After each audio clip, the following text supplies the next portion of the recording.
अकेला अगर बात की जाए बिहार बोर्ड मैट्रिक परीक्षा में गणित हर एक बच्चे को सताता है, हर एक बच्चे को डराता है, हर एक बच्चे से दूर भागते हैं। तो गणित कहीं ना कहीं डिफिकल्ट होता है, कठिन होता है। वाकई में जो बच्चे मेहनत नहीं करते हैं, इससे दूर भाग जाते हैं, इसके लिए प्रैक्टिस नहीं करते हैं, उसके लिए बहुत कठिन होता है। तो प्यारे बच्चों, कहते हैं ना कि विनर्स वो होते हैं। प्यारे बच्चों, आप सब कैसे हो? और यहाँ पर मैं लेके आया हूँ बिहार बोर्ड मैट्रिक परीक्षा 2026 में जो इस बार बैठने वाले, इस बार एग्जाम की तैयारी कर रहे हैं, वो उम्मीद लगा रखे हैं कि मेरा एग्जाम बहुत अच्छा जाएगा, मैं मेहनत कर रहा हूं। तो प्यारे बच्चों, वाकई में आप एग्जाम बोर्ड में बैठेंगे 2026 में, इस बार बिहार बोर्ड मैट्रिक परीक्षा में बैठेंगे तो आपकी तैयारी अच्छी होगी। तो यहाँ में अगर बात किया जाए, जितने बच्चे इस बार हमारे इस चैनल पर जुड़े हैं, प्यारे बच्चों आप जुड़े रहे, मैं आपको बहुत बेहतरीन चीज बताने वाला हूं। और अंतिम तक यदि आप देखिए तो आपको बहुत ज्यादा आपको बेनिफिट लगेगा कि चलो मैंने इस वीडियो को देखा तो मुझे बहुत कुछ समझ आया। तो प्यारे बच्चों, आइए हम लोग बात करते हैं। अगर आपका 9th इस बार खराब हो चुका है तो चलेगा, बहुत सारे बच्चे 9th में तो बिल्कुल ध्यान देते, लेकिन मैंने अपने कोचिंग पे बहुत अच्छे से बच्चों का सबका 9th में जो है मैथ का सिलेबस, साइंस का सिलेबस खत्म कर दिया। अगर आप बात की जाए प्यारे बच्चों 10th में अगर आप आ गए हो तो मैथ को ऐसा नहीं समझना है कि हम 2 महीना पहले पढ़ लेंगे, फॉर्मूले से याद कर लेंगे, थोड़ा बहुत पीवाईक्यू लगा लेंगे और मेरा जो है एग्जाम अच्छा होगा। नहीं, ऐसा नहीं करना। आपका ये साइंस नहीं है, सोशल साइंस नहीं है कि आप रटेंगे और आपका रिजल्ट हो जाएगा, ऐसा कुछ नहीं है। आपको बारीकी से पढ़ना है। मैथ के लिए चाहते हैं, मैंने कहता हूं, हमेशा आप सभी बच्चों को कहते रहता हूं कि कॉन्सेप्ट इज पावर। मैथ के लिए कॉन्सेप्ट चाहिए। अकेला अगर बात की जाए बिहार बोर्ड मैट्रिक परीक्षा में गणित हर एक बच्चे को सताता है, हर एक बच्चे को डराता है, हर एक बच्चे से दूर भागते हैं। तो गणित कहीं ना कहीं डिफिकल्ट होता है, कठिन होता है। वाकई में जो बच्चे मेहनत नहीं करते हैं, इससे दूर भाग जाते हैं, इसके लिए प्रैक्टिस नहीं करते हैं, उसके लिए बहुत कठिन होता है। तो प्यारे बच्चों, कहते हैं ना कि विनर्स वो होते हैं जो प्रयास करना नहीं छोड़ते हैं। और आज हमने ऊपर में मोटो भी लिखा है इसको बच्चों, विनर्स वो होते हैं, विजेता वो होते हैं जो प्रयास करना, कोशिश करना नहीं छोड़ते, लगे रहते हैं, डटे रहते हैं। तो आइए आप भी डटे रहिए हमारी वीडियो में। पहले प्यारे बच्चों, बिहार मैट्रिक परीक्षा 2026 में आप लोग बैठने वाले हैं, तो हम लोग बात करें यहाँ पे सबसे पहले मैथ की। तो इसमें हम लोग क्या क्या बात करेंगे? नया सिलेबस को, एग्जाम का पैटर्न को, बेस्ट बुक कौन सा होगा, आप लोग तैयारी कैसे करेंगे। तो अगर बात की जाए प्यारे बच्चों मैथ की, तो मैथ में आप लोग बताइए कितने टोटल चैप्टर होते हैं। आप कोई सा बुक पढ़िए, उसमें कितना चैप्टर होता है टोटल? इस 15 चैप्टर से बाहर नहीं होता है। चाहे आप एनसीईआरटी पढ़िए, लेकिन मैं बताऊंगा क्या चीज पढ़ना, अभी मैं नहीं कह रहा हूँ। केसी सिन्हा पढ़िए, भारती भवन पढ़िए, है ना, तो ये सारे, या आर एस अग्रवाल की बुक पढ़िए। तो ये सारे जो है आपके 15 चैप्टर्स होते हैं, 15 पार्ट होते हैं। आइए इन पार्ट का नाम हम लोग आपको बताते हैं और आप भी मेरे साथ रिपीट कीजिएगा और कमेंट कीजिएगा कौन कौन बच्चे आए, अपना नाम लिख दीजिएगा, ठीक है। तो पहला नंबर जो आपका चैप्टर होता है वास्तविक संख्या, दूसरा होता है बहुपद, तीसरा होता है दो चर वाले रेखीय समीकरण, चौथा होता है द्विघात समीकरण, पांचवा होता है समांतर श्रेणी, छठा होता है त्रिभुज, सातवां होता है निर्देशांक ज्यामिति, आठवां होता है बच्चों त्रिकोणमिति। किसका फेवरेट है ये? त्रिकोणमिति। त्रिकोणमिति या निर्देशांक ज्यामिति ने इस बार तो भाई 2025 में गर्दा ही उड़ा दिया। और 9वां नंबर अगर कहा जाए त्रिकोणमिति के कुछ अनुप्रयोग, जिसको हम लोग कहते हैं ऊंचाई एवं दूरी। क्या कहते हैं इसको? ऊंचाई एवं दूरी। और पाठ 10 जो है वृत्त है, पाठ 11 रचना है बच्चों, पाठ 12 वृत्तों से संबंधित क्षेत्रफल है, और पाठ 13 है पृष्ठीय क्षेत्रफल एवं आयतन। और 14 नंबर चैप्टर का नाम बता दीजिए बच्चों, तो है संख्या की स्टैटिक्स जिसे कहते हैं। 15 चैप्टर जो मस्त चैप्टर है, जिसका नाम है प्रेखता। यहां मैंने बात बता दिया आपको, मैथ में टोटल 15 चैप्टर होता है। आप कोई सा भी बुक में पढ़िएगा ये 15 चैप्टर होता है। लेकिन अभी कौन सा बुक पढ़ना है ये मैंने बात नहीं किया है, मेरी बात समझिएगा, ठीक है। तो यहाँ आपको मैंने बता दिया कि इसमें 15 चैप्टर होता है और यही आपका जो है एक तरह से कहा जाए मैथ का सिलेबस है। क्या है? मैथ का सिलेबस है। इससे बाहर आपका कहीं कुछ नहीं आएगा। यही आपका मैथ का सिलेबस हो गया, इससे बाहर कहीं से भी नहीं आएगा, ठीक है। हाँ, क्वेश्चन को मॉडरेट करता है बिहार बोर्ड, तो उसको मैं अब आगे वीडियो बताऊंगा। तो यहाँ पे मैंने आपको सिलेबस बता दिया बच्चों, अब इतना इरेज कर देते हैं, ठीक है। और उसके बाद बात करते हैं एग्जाम के पैटर्न को, हटा देते हैं इसको। ये 15 चैप्टर आप लोग कॉपी में या सारे बुक में लिखा रहता है, ठीक है। और अभी बात करते हैं, कॉपी से याद आया, प्यारे बच्चों ने बोला है कि सर, मुझे कोचिंग में कहते हैं कि सर इसका फेयर करना है कि नहीं करना है। सबसे पहले आप 2 कॉपी रखो मैथ में, 2 कॉपी रखो। एक आपका होना चाहिए रफ। कौन सी होनी चाहिए कॉपी? Rough copy. और दूसरी कॉपी होनी चाहिए फेयर कॉपी। फेयर कॉपी कैसी होनी चाहिए? अब ये नहीं कि आप फटाफट जो है गूगल करते रहेंगे, आप जो है देख देख के जो अपना, देखिए आप क्या यूट्यूब पे आते हैं ना, तो आप डिस्ट्रैक्ट हो जाते हैं। आपके लिए बहुत ज्यादा कुछ नहीं पढ़ना है। अगर आपके कोचिंग में और हम भी अगर पढ़ा रहे हैं, अगर यूट्यूब के माध्यम से आपको चैप्टर को समझा रहे हैं, तो आपको क्या करना है? पहले रफ करना है उसको। रफ कर लिया आपने, उसको समझ लिया, एकदम मोटी सी, क्या बोला मैंने? मोटी कॉपी आपको, मतलब कहता है ना स्पायरल कॉपी ले लेना, एकदम मोटी वाली।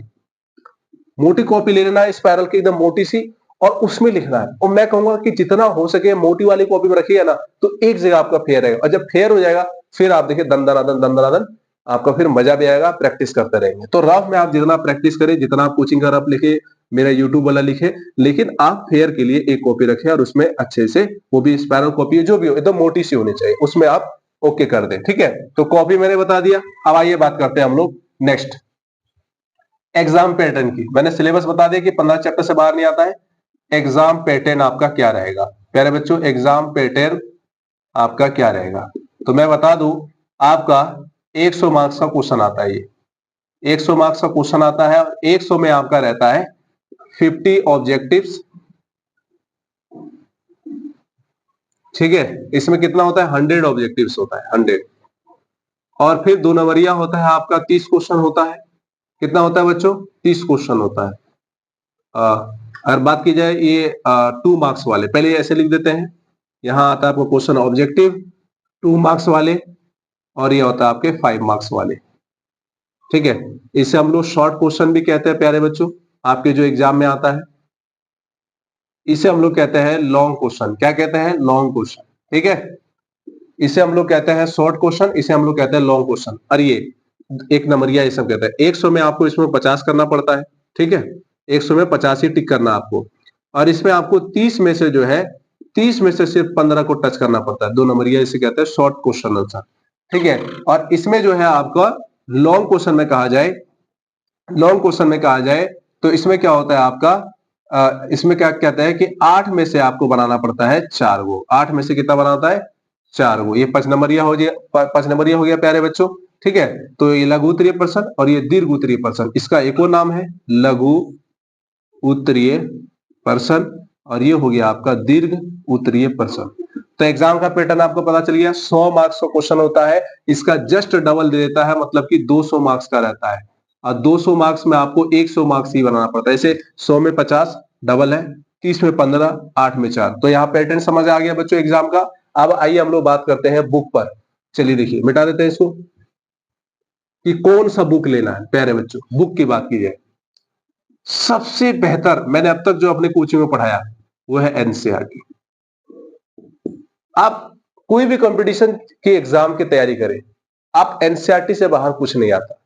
जिसने अच्छे से एनसीईआरटी को पढ़ लिया, मेरी बात को समझिएगा, जिसने एनसीईआरटी को अच्छे तरीके से पढ़ लिया, उससे बाहर कुछ नहीं होता। थोड़ा बहुत क्वेश्चन अगर लगे तो आप PYQS के लिए कोई सा भी क्वेश्चन बैंक ले लीजिएगा, कोई सा भी क्वेश्चन बैंक ले लीजिए और वहां से आप लोग जांचिए किस तरह से। जैसे अगर बात की जाए मैं एनसीईआरटी बुक से, तो इसमें 8, 7 और 8 चैप्टर की बात की जाए, निर्देशांक ज्यामिति की,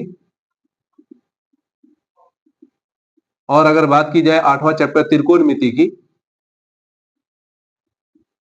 त्रिकोणमिति, ये दोनों से सिर्फ जो है लगभग 56 नंबर का क्वेश्चन आया है।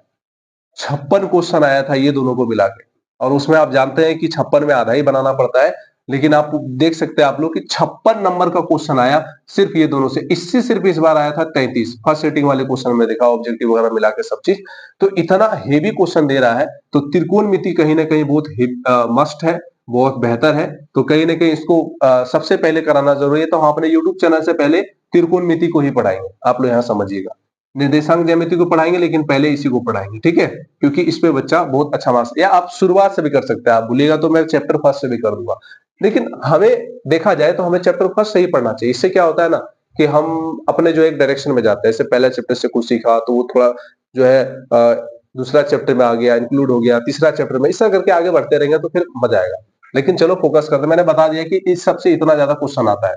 सिर्फ ये दोनों जो चैप्टर कर लिया उसका एग्जाम पास हो गया होगा, जो अच्छे से पढ़ के चल गया होगा, है ना। तो बुक में क्या लेना है? एनसीईआरटी बुक लेना है। PYQS के लिए क्वेश्चन बैंक कोई सा भी खरीद लेना है दुकान से और उसको तैयारी करना है। अब नेक्स्ट क्वेश्चन है कि कैसे तैयारी करें मैथ में, मैथ की तैयारी कैसे करें। यहां बहुत सारे बच्चे क्वेश्चन करते हैं मैथ की तैयारी कैसे करें। मैं हर एक बच्चे को हमेशा एक चीज कहूंगा, सबसे पहले मेरे प्यारे अच्छे बच्चों, मेरी बात को सुनो। आप एग्जाम की तैयारी कैसे कीजिएगा? सबसे पहले आपको पता होना चाहिए कि मैथ क्या मांगता है, कॉन्सेप्ट।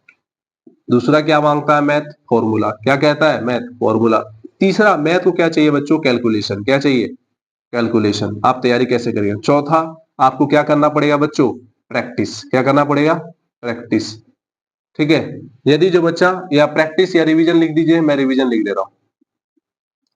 4 पिलर है मैथ के, मैं ध्यान रखता हूँ क्योंकि मैं जब से मैथ प्रैक्टिस कर रहा हूँ। पहला आपका कॉन्सेप्ट होना चाहिए, आपको अच्छे से आना चाहिए बनाने के लिए। दूसरा आपका फॉर्मूला होना चाहिए बेहतर। आप चैप्टर वाइज, मैं अभी जो है चैप्टर वाइज आपको फॉर्मूला डाल दूंगा, आप लोग वहां से देख लीजिएगा, ठीक है? कहां से? Chapter wise. दूसरा आपको फॉर्मूला बेहतर होना चाहिए। तीसरा आपका कैलकुलेशन बहुत हेवी होना चाहिए। और चौथा आपको जो है रिवीजन, जैसे आपने जो भी चैप्टर पढ़ा सो कॉन्सेप्ट हो गया कि इस तरह से चैप्टर बनता है, उसका आपने जस्ट फॉर्मूला याद कर लिया तो कुछ समझ आ गया, अच्छा ये इस तरह से इसका फॉर्मूला होता है। तो जैसे आप फर्स्ट चैप्टर में पढ़ रहे हैं तो रैशनल नंबर, इरेशनल नंबर, परिमेय अपरिमेय संख्या क्या है, मुझे समझ आ गया। उसके बाद उसको कैलकुलेशन उसको बनाइए कि प्लस माइनस कैसे हुआ, भाग कैसे हुआ, बाहर कैसे निकला, डिवाइड कैसे हुआ, हर एक चीज को आप कैलकुलेट कीजिए कैसे हुआ। और फिर उसी को आप लोग प्रैक्टिस कीजिए, रिवीजन कीजिए। बस इन चीजों से आप जो है मैथ की तैयारी कर लीजिएगा। मैथ की तैयारी के लिए एनसीईआरटी का बुक लीजिए और जल्द से जल्द बुक को खत्म कीजिए और जितना हो सके आप उसका रिवीजन और प्रैक्टिस कीजिए, रिवीजन और प्रैक्टिस कीजिए। तो बस यही है बच्चों, आप इस तरह से तैयारी कर सकते हैं और अपना ख्वाब रखिए, अपनी ख्वाहिश रखिए, अपना ड्रीम रखिए कि हम 400 प्लस लाए। अरे चलो यार 400 प्लस छोड़ो, आप जो है 450 प्लस लाए, इतनी बड़ी ख्वाहिश रखें कि आप जिला टॉप करें, अपना स्कूल टॉप करें, ऐसी पढ़ाई करो। लेकिन अब ऐसा बच्चा पता नहीं मेहनत करता है नहीं करता है, शायद कुछ ही बच्चे करते हैं। अब तो कभी मोबाइल नहीं देखे हमारे बच्चे, कभी दूसरे को नहीं देखे, कपड़े नहीं देखे उसके, उसे घड़ी को नहीं देखे, यही सब में अपना टाइम वेस्ट कर रहे हैं बच्चों। तो यहाँ मैंने आपको समझा दिया, लगभग चीज समझ आ गया कि सिलेबस क्या, एग्जाम पैटर्न क्या, बुक क्या, तैयारी कैसे करना है। तैयारी वही है बच्चों, आप बुक आप लीजिए और कोई भी चैप्टर पढ़ रहे हैं तो उसको एकदम बढ़िया से आप जैसे बोला कॉन्सेप्ट, फॉर्मूला, कैलकुलेशन, रिवीजन कीजिए। और उसके बाद फिर मैं आपको कल से आप सभी बच्चे को मैं चैप्टर वाइज फॉर्मूला डलवा दूंगा, आप वहां से देख लीजिएगा और अपनी तैयारी बेस्ट कीजिए। बच्चों मिलते हैं नेक्स्ट वीडियो में, आज के लिए इतना ही, थैंक यू।